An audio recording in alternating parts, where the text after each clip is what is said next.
E aí, galera? Quem aqui já se imaginou vivendo como um nobre no Brasil imperial, hein?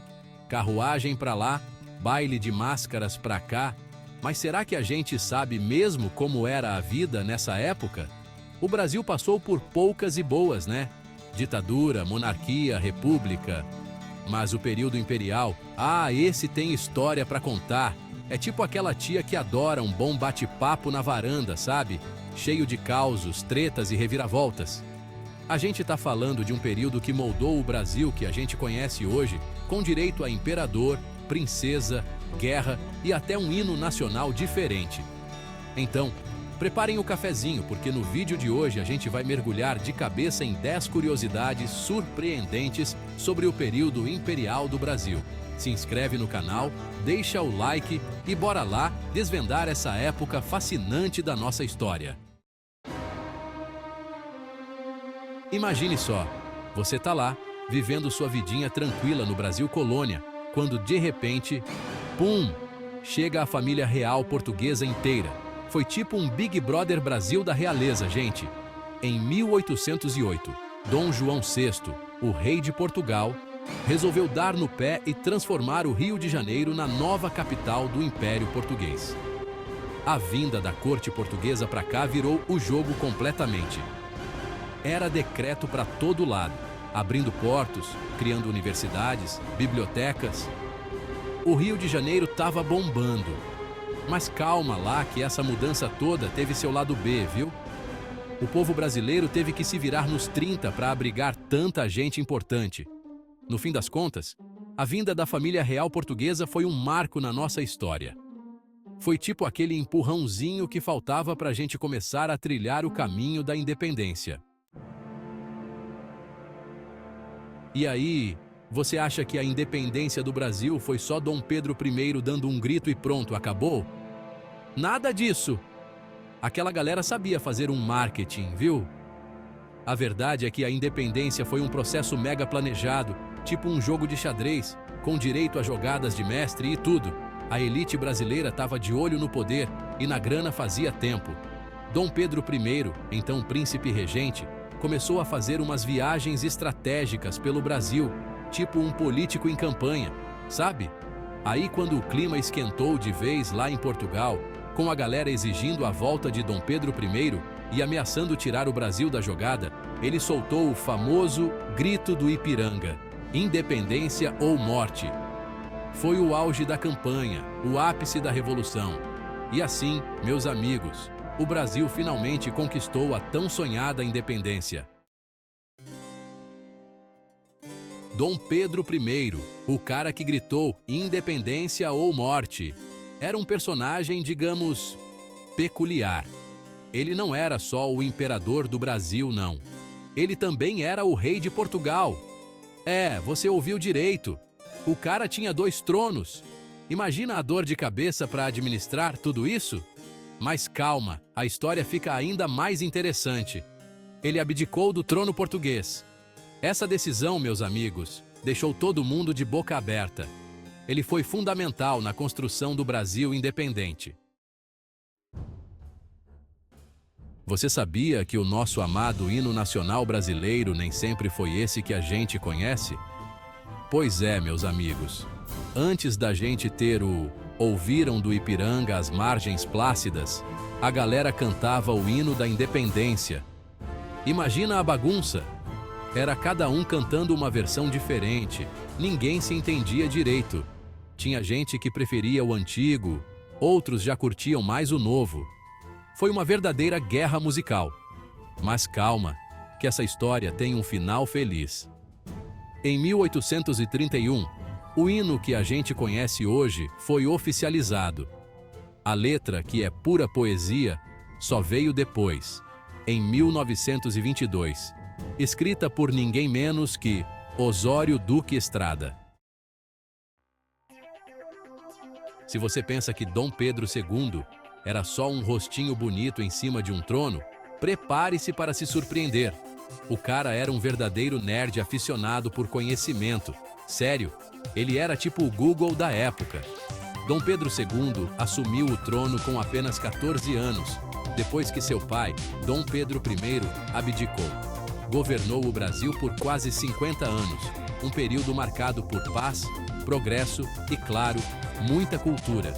O cara era apaixonado por ciência, tecnologia, artes. Ele investia pesado em educação, trazia artistas e intelectuais renomados para o Brasil e ainda por cima falava várias línguas fluentemente. Dom Pedro II era tão à frente do seu tempo que até aboliu a escravidão, em 1888, com a assinatura da Lei Áurea. A Guerra do Paraguai, meus amigos, é um daqueles capítulos da história que a gente preferia esquecer.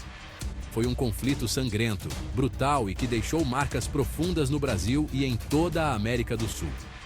Tudo começou em 1864, quando o Paraguai, liderado pelo ditador Solano Lopes, resolveu invadir o Brasil. O motivo? Bom, digamos que o Solano Lopes tinha uns planos ambiciosos de expansão territorial. O Brasil, junto com Argentina e Uruguai, formou a Tríplice Aliança para enfrentar o Paraguai. E aí, meus amigos, começou uma guerra que durou longos 5 anos. A Guerra do Paraguai foi um verdadeiro massacre. Milhares de pessoas morreram, cidades inteiras foram destruídas. O Paraguai, coitado, foi praticamente arrasado. Dom Pedro II, o monarca abolicionista. Enquanto muitos líderes mundiais ainda hesitavam em romper com a escravidão, Dom Pedro II se destacava por sua postura firme e progressista. Ele entendia que a escravidão era uma mancha na história do Brasil e lutou incansavelmente para erradicá-la. Dom Pedro II não era um político qualquer. Ele era um intelectual, um amante das artes e da ciência. Ele via na educação e no progresso social o caminho para um futuro mais justo e igualitário para todos os brasileiros. Dom Pedro II enfrentou resistência ferrenha da elite escravocrata, que via na mão de obra escrava a base de sua riqueza e poder. Mas, com coragem e determinação, ele persistiu em seu ideal de um Brasil livre da escravidão. A abolição da escravidão no Brasil não aconteceu da noite para o dia. Foi uma longa e árdua batalha travada por diferentes grupos sociais ao longo de décadas. Cada passo em direção à liberdade foi conquistado com suor, sangue e muita resistência. A partir do início do século XIX, a pressão sobre o Império para acabar com a escravidão se intensificou. Movimentos abolicionistas ganharam força, denunciando a crueldade e a injustiça do sistema escravagista. No Brasil, a luta pela abolição se dava em diversas frentes nas ruas, com protestos e manifestações. No parlamento, com a aprovação de leis que gradualmente limitavam a escravidão, como a Lei Eusébio de Queiroz, que proibia o tráfico negreiro, e a Lei do Ventre Livre, que libertava os filhos de escravos nascidos a partir de 1871. Em 15 de novembro de 1889, o Brasil acordou sob um novo regime político, a República. O Império chegava ao fim de forma melancólica, com a deposição de Dom Pedro II. A proclamação da República foi o resultado de uma série de fatores que minaram o poder da monarquia. A insatisfação da elite militar e o crescimento do movimento republicano criaram um clima de instabilidade política insustentável. Dom Pedro II abdicou do trono e partiu para o exílio na Europa. Em 1921, o Brasil recebeu de volta seu último imperador, Dom Pedro II, não para governar, mas para descansar em solo brasileiro. Seus restos mortais, junto com os da imperatriz Teresa Cristina, foram trasladados da França para o Brasil. O retorno de Dom Pedro II foi um evento grandioso, marcado por homenagens e comoção popular. Milhares acompanharam o cortejo fúnebre pelas ruas do Rio de Janeiro. O mausoléu imperial na Catedral de Petrópolis se tornou um importante ponto turístico e histórico. Um local de peregrinação para homenagear o último imperador do Brasil. E aí, pessoal, o que vocês acharam dessa viagem no tempo pela história do Brasil imperial? deu para perceber que não era só glamour e realeza, né? Tinha muita treta, guerra, reviravolta.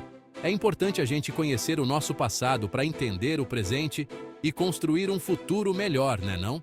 Se você curtiu esse mergulho no passado, não esquece de deixar o seu like, se inscrever no canal e ativar o sininho para não perder nenhum vídeo. E conta pra gente nos comentários qual foi a curiosidade que mais te deixou de queixo caído. Até a próxima!